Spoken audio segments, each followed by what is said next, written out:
오늘 저녁 우리에게 주신 하나님의 말씀은 누가복음 8장 22절에서 25절 말씀입니다. 신약성경 103면입니다.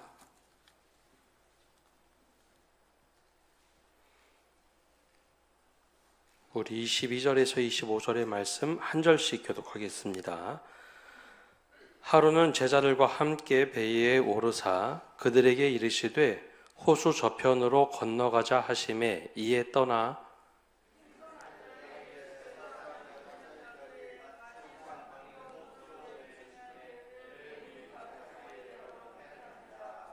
제자들이 나와 깨워 이르되 주여 주여 우리가 죽겠나이다 한데 예수께서 잠을 깨사 바람과 물결을 꾸짖으시니 이에 그쳐 잔잔하여지더라. 제자들에게 이르시되 너희 믿음이 어디 있느냐 하시니 그들이 두려워하고 놀랍게 여겨 서로 말하되 그가 누구이기에 바람과 물을 명함에 순종하는가 하더라. 아멘. 날씨가 굉장히 오락가락합니다. 제가 대구에 내려와서 눈이 이렇게 많이 온 거 처음인데 다른 분들도 눈 많이 온 거 처음이라고 얘기하는 것 같습니다. 우리 또 안 좋은 날씨 속에서도 오신 여러분, 오늘도 주님의 은혜가 차고 넘치기를 바랍니다. 오늘은 인식에 대해서 함께 말씀을 나누려고 합니다. 집사님, 화면이 이상합니다.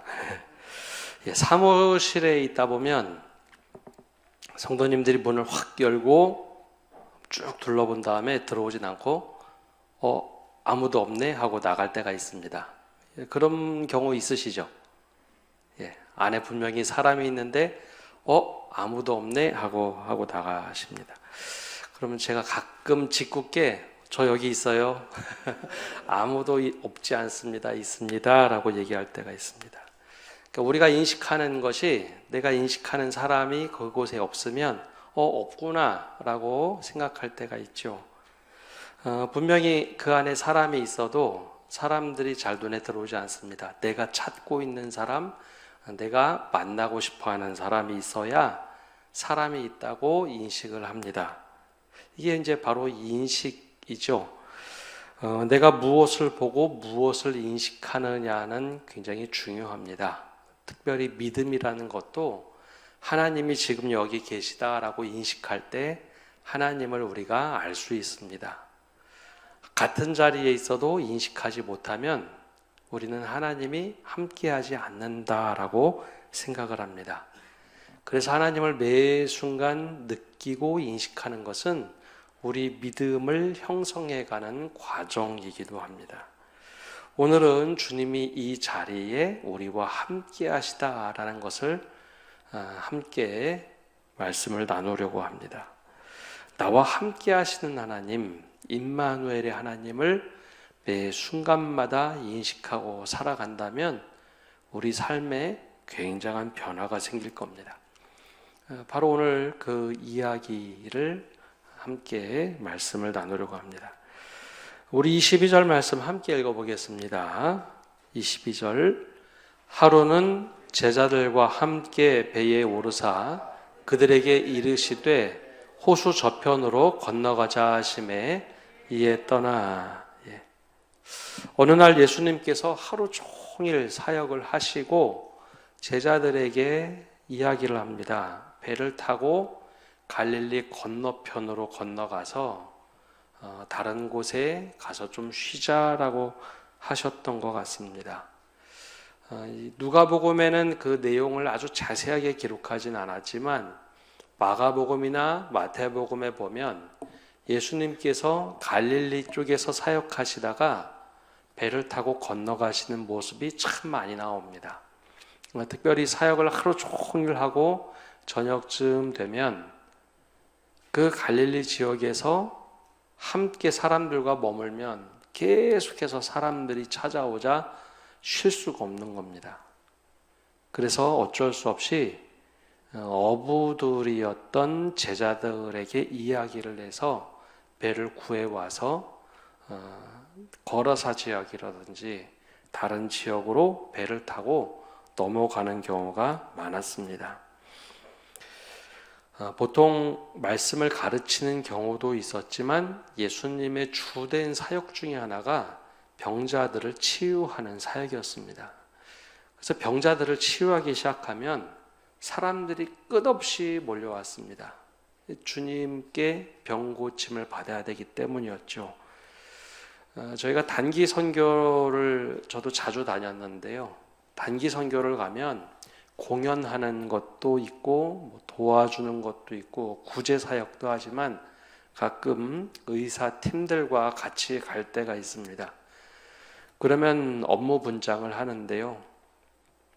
한 사람은 카운터를 맡고 의사 선생님들은 의료를 하기 위해서 또 진료를 하기 위해서 이 자리를 맡고 청년들은 대체적으로 간호사 역할을 합니다. 사람들 줄을 세우고 안내를 하고 그리고 통역을 할 줄 아는 지체들이 있으면 어디가 아픈지 어떻게 처방을 받아야 되는지 이렇게 팀을 짜서 합니다.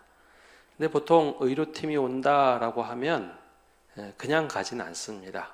미리 지역에 홍보를 하고 우리가 무슨 의료를 할 건지, 치과를 할 건지, 가정의학을 할 건지 대충은 알려주면 사람들이 마을 이장부터 시작해서 사람들에게 홍보를 해줍니다. 그러면 정말 많이 올 때는 몇백 명 그렇게 몰려오죠. 그러면 하루 종일 사람들을 만나야 합니다. 업무 분장이 잘 돼서 안내하는 사람, 또 처방하는 사람, 처방전을 알려주는 사람 착착착착 이루어지면 하루에 많이 볼 때는 300명, 400명도 봅니다. 근데 그게 여간 피곤한 게 아닙니다. 하루 이틀만 해도요, 저녁 때가 되면 정말 파김치가 됩니다. 그런데 예수님께서 하신 치유 사역은 조금 다릅니다. 현대의학처럼 약을 나눠주든지 진료를 하는 것보다는 예수님은 직접 말씀으로 때로는 보이지 않는 영적인 힘으로 사람들을 치료하셨죠. 지금도 그렇게 치료하는, 기도로 치료하는 사람들이 있습니다. 물론 신비 사역이긴 하지만 보통 어떤 이야기를 하느냐 하면 귀신을 내쫓거나 기도를 통해서 사람들을 치유할 때는 체력 소모가 어마어마하다고들 다들 이야기를 합니다. 보이지 않는 어떤 힘을 사용하기 때문에 체력 소진이 어마어마합니다. 그래서 특별히 기도하거나 영적으로 치유하는 사역하는 사람들을 보면 저녁쯤 되면 굉장히 힘들어합니다. 그래서 예수님께서도 영적인 사역이었기 때문에 하루 종일 사람들을 고치고 나면 한적한 곳에 가서 쉬셨다라는 표현이 참 많습니다. 그만큼 체력 소진이 많았기 때문이죠. 그래서 배를 타고 반대편으로 건너갈 때가 많이 있었습니다. 오늘 말씀에도 보면 배를 타고 저녁쯤에 돼서 다른 곳으로 건너갔습니다. 그래서 23절 앞부분을 보면 이렇게 기록하고 있습니다. 행선할 때에 예수께서 잠이 드셨더니, 배를 타고 가는데 예수님이 잠이 드셨다. 마가복음에는 똑같은 본문을 어떻게 표현했냐? 예수께서는 고물에서 베개를 베고 주무시더니 라고 되어 있습니다. 배 타자마자 녹초가 돼서 잠을 자는 거죠. 근데 이때 굉장히 큰 일이 일어납니다. 여러분, 우리가 성경에 이제 갈릴리 호수라라고도 부르고 갈릴리 바다라고도 부르죠.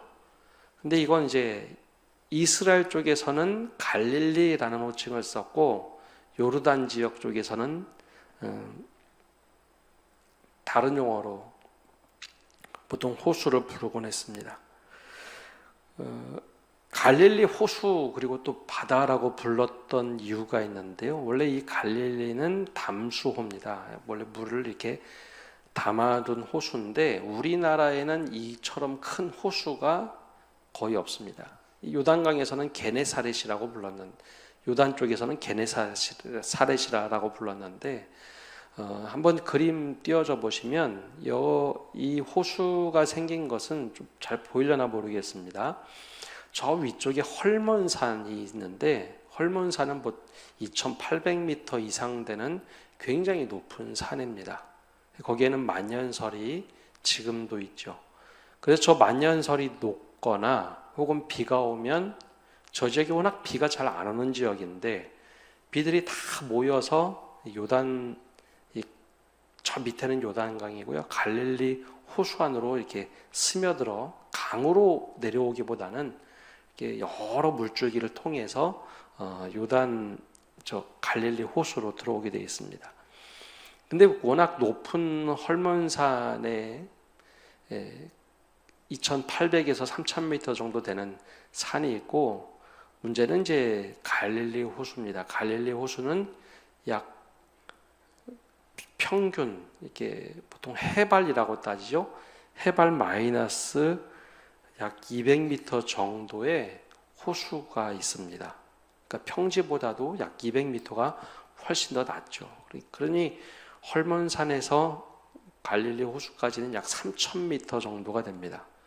평상시에는 지형이 안정적일 때는 좀 괜찮은데 대기가 안전할 때는 괜찮은데 저 사진의 그림에서 보듯이 지중해성 기후가 워낙 뜨겁습니다. 그래서 지중해에서 불어오는 바람 그리고 헐몬산에서 찬 기운이 내려올 때 이게 가끔 충돌을 합니다.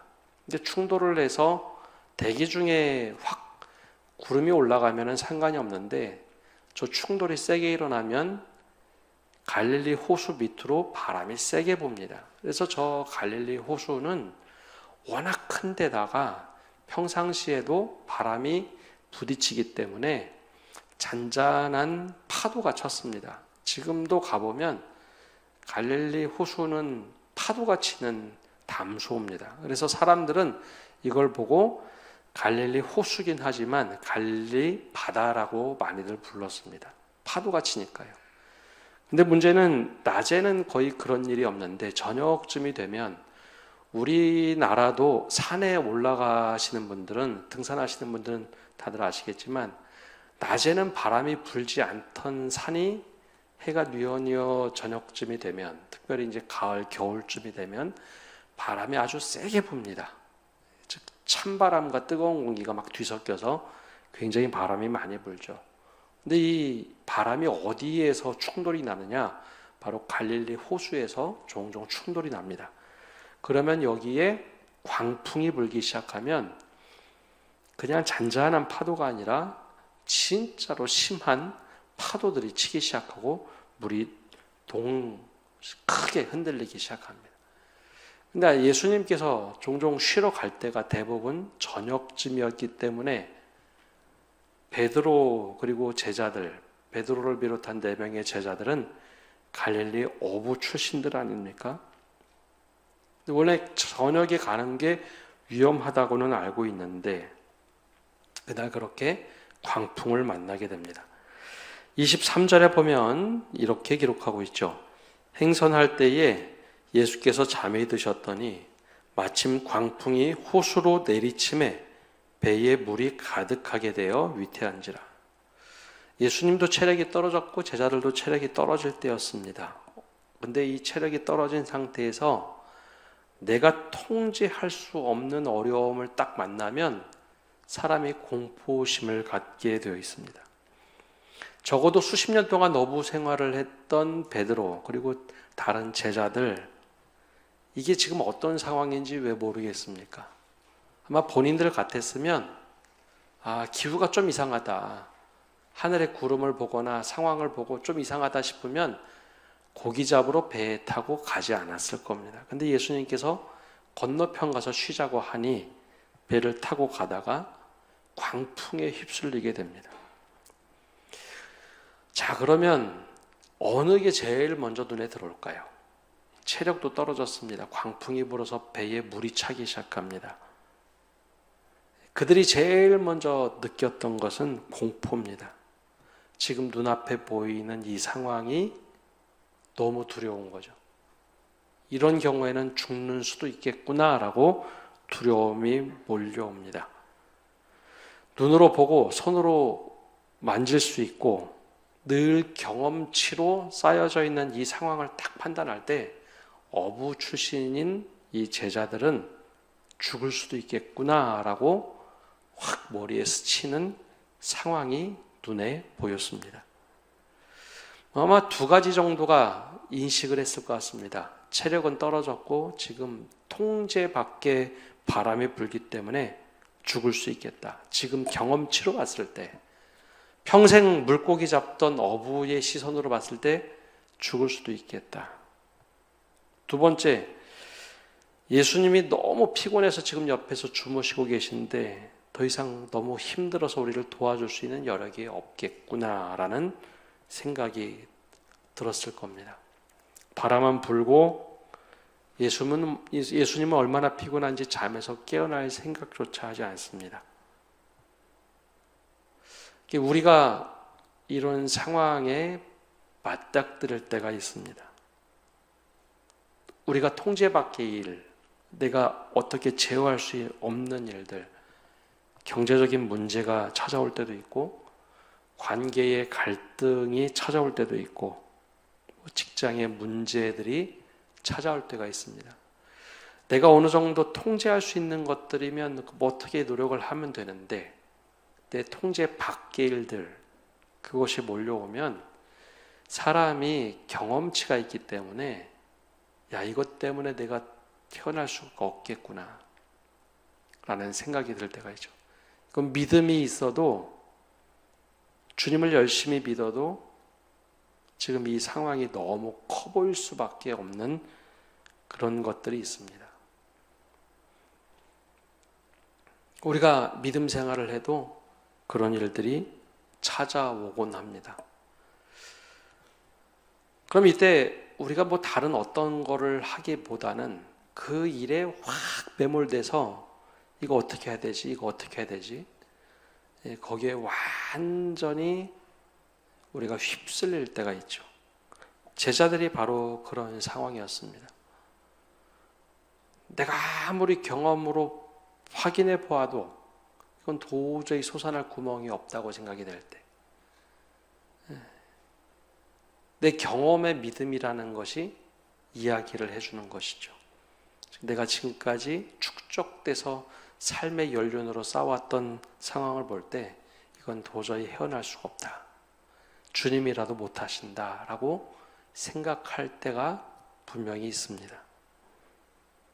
그러니까 우리가 인식이라는 것, 상황을 인식할 때 상황이 너무 커 보이면요, 그 상황 외에는 아무것도 안 보입니다.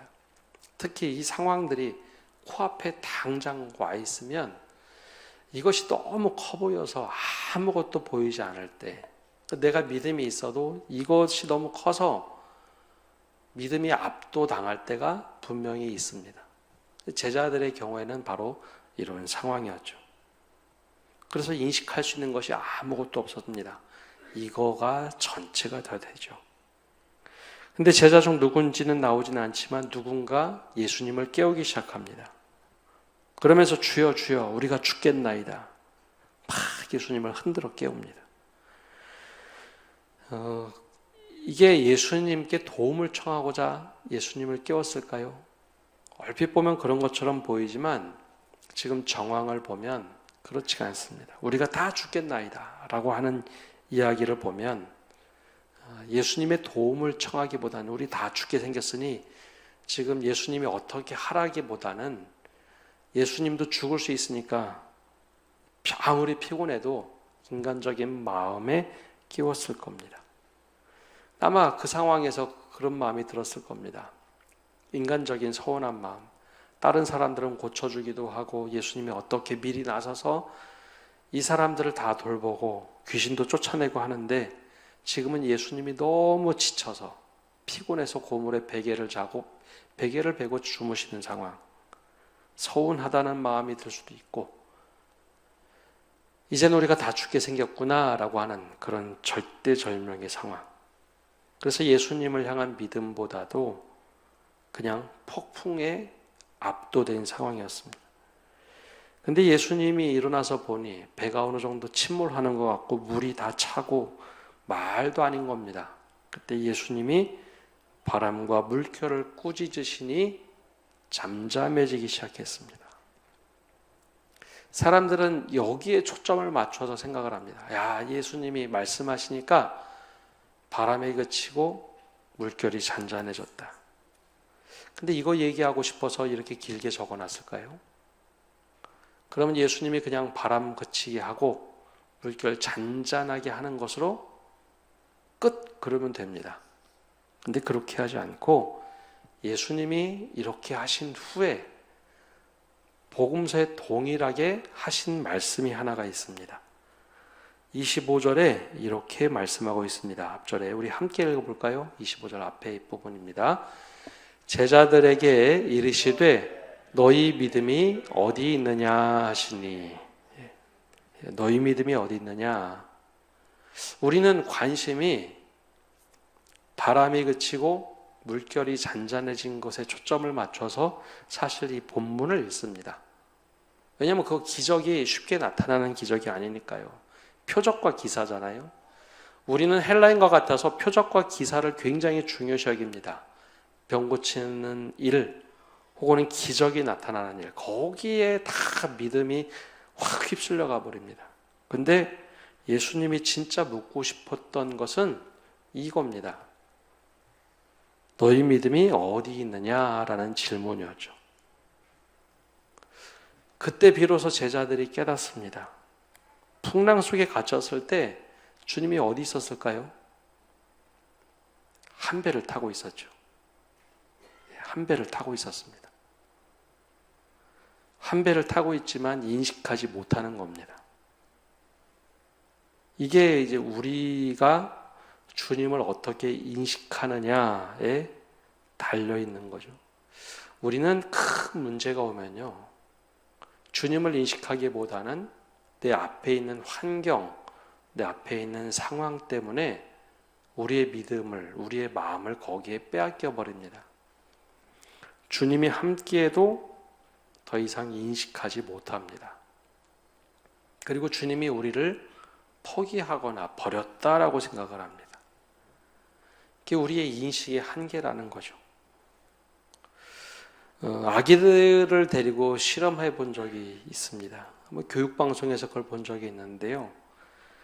아기들이 어릴 때 엄마가 아기들 옆에 있으면서 처음에 말을 걸어줍니다. 그러다가 엄마가 살짝 자리를 피하거나 기둥 뒤에 숨거나 하면 아기들이 어떻게 할까요? 막 웁니다. 엄마가 사라졌다는 거죠. 그래서 시야에서 조금이라도 엄마들이 사라지면 아기들이 계속해서 웁니다. 문 뒤에 숨어도 이불 속에 들어가도 시야에서 사라지면 막 울고불고 난리가 나죠. 그게 불안이 엄습하는 겁니다.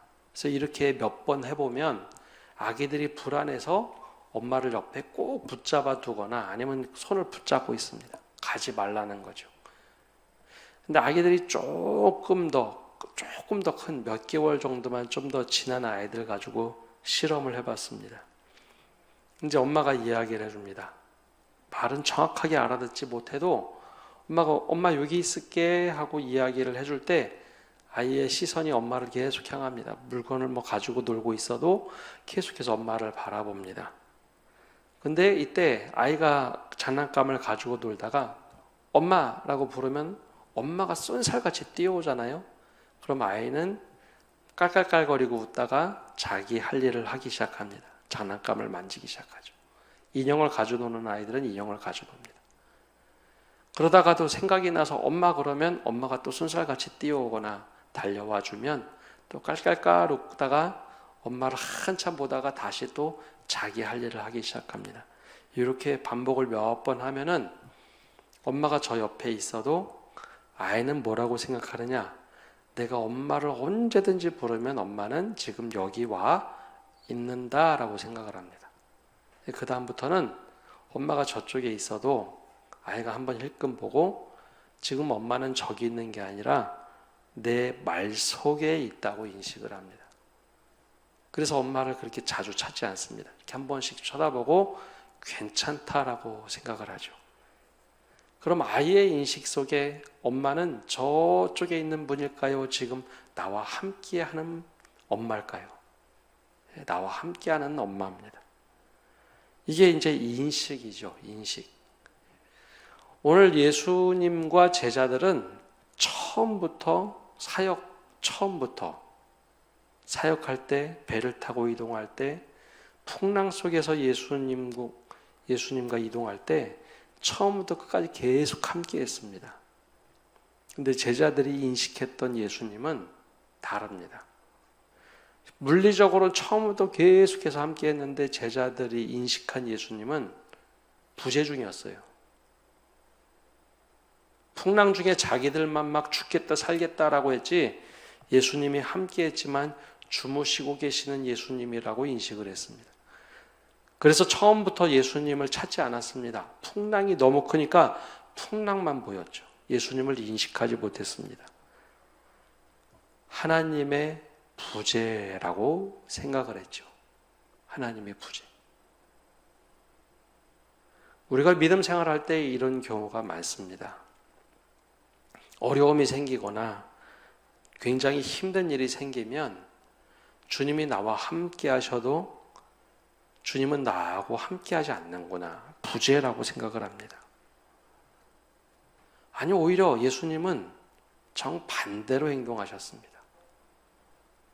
예수님은 풍랑 가운데 제자들에게 보여주고자 하셨던 건 아니지만 풍랑 중에 아주 깊은 잠을 주무셨습니다. 풍랑 중에 깨지 않을 만큼 깊은 잠. 그러면 주님이 세상의 주인이라고 한다면 분명히 제자들이 주님이 이렇게 주무시고 계시면 풍랑이 아무리 심하게 일어도 괜찮구나라고 믿음을 갖도록 했어야 하지만 그러지 못했다는 거죠. 주님이 이렇게 깊은 잠을 주무시고 계시다면 우리가 괜찮은 거야. 그래서 주님께서는 풍랑을 잔잔하게 한 후에 제자들에게 물어봅니다. 너희들의 믿음이 어디 있느냐? 상황과 환경을 믿고 있었느냐? 나를 믿고 있었느냐? 주님이 함께 하신다는 인식을 하고 있었느냐? 하지 못하고 있었느냐라고 물어보고 계시죠. 여러분, 우리의 삶에 굉장히 큰 풍랑일 때 그때 주님이 어디 계셨을까요? 어떤 사람은 주님이 주무시고 계신다라고 인식하셨을 테고 어떤 분들은 주님이 너무 바빠서 너무 피곤해서 나 같은 사람은 돌보지 못할 수도 있을 거야 라고 생각하는 분들도 있었을 겁니다.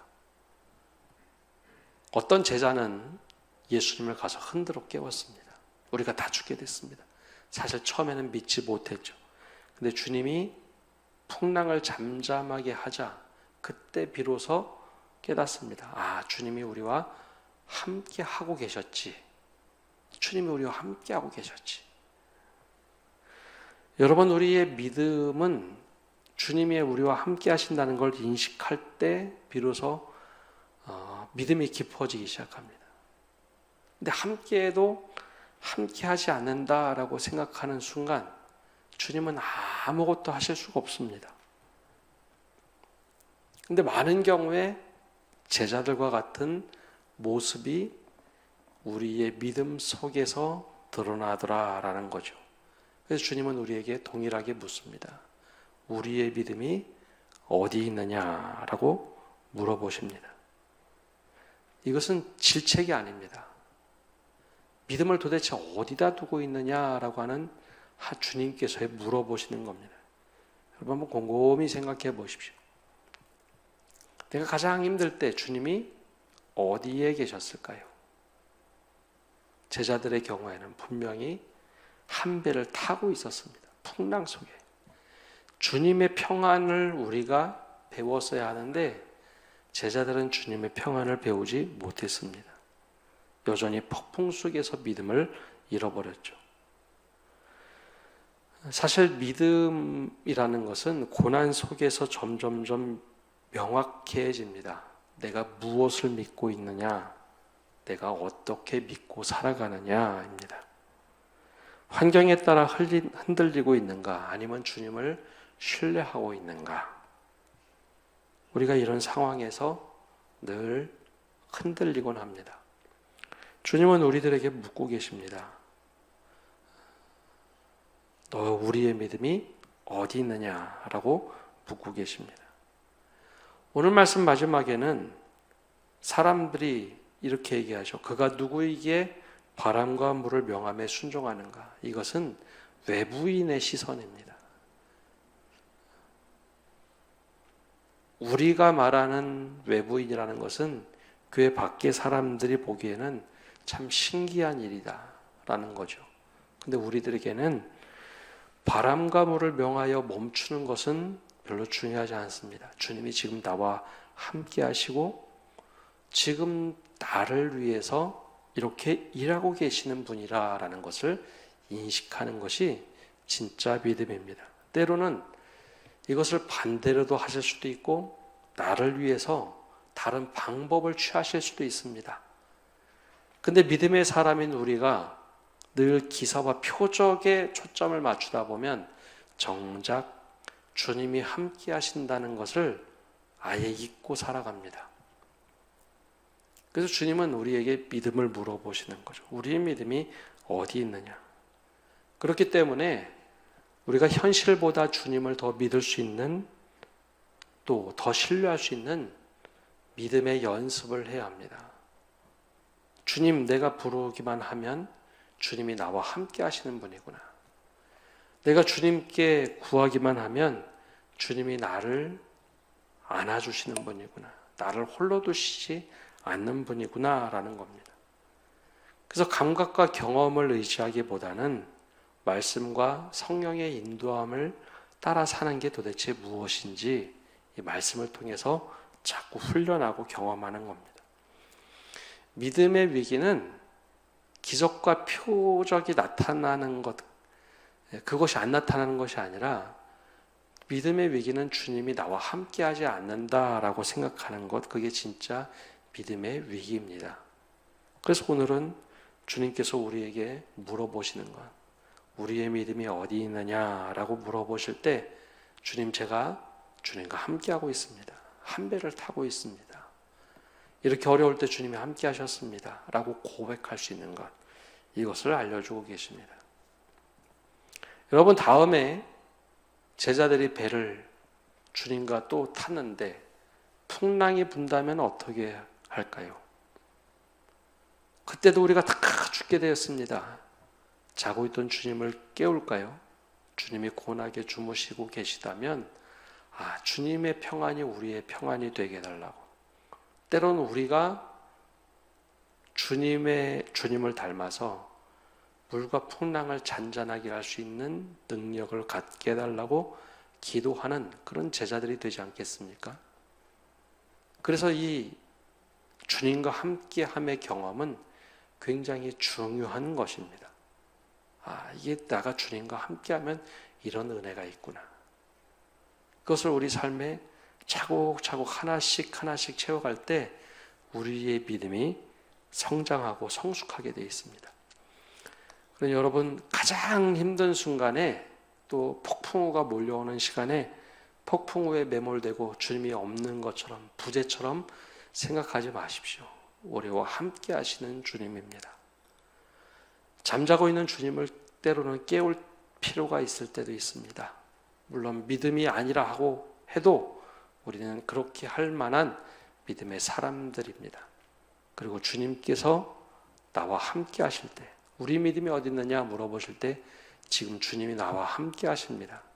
그런 답을 할 수 있는 우리 은혜를 갖고 살아가는 성도 여러분 되시기를 바랍니다. 기도하겠습니다. 하나님, 우리가 체력이 떨어지고 너무 피곤하고 아무것도 할 수 없을 때, 설상가상으로 인생의 폭풍우가 몰려올 때가 있습니다. 주님이 계속해서 인생의 여정에 함께 하셨지만 이 제자들처럼 폭풍우 때문에 죽을 것 같고 아무것도 할 수 없고 우리가 다 죽게 됐구나. 내 경험치에 따라서 내 지혜에 따라서 이렇게 판단하고 결정할 때 주님이 어디 계셨는지 우리가 인식하게 하여 주옵소서.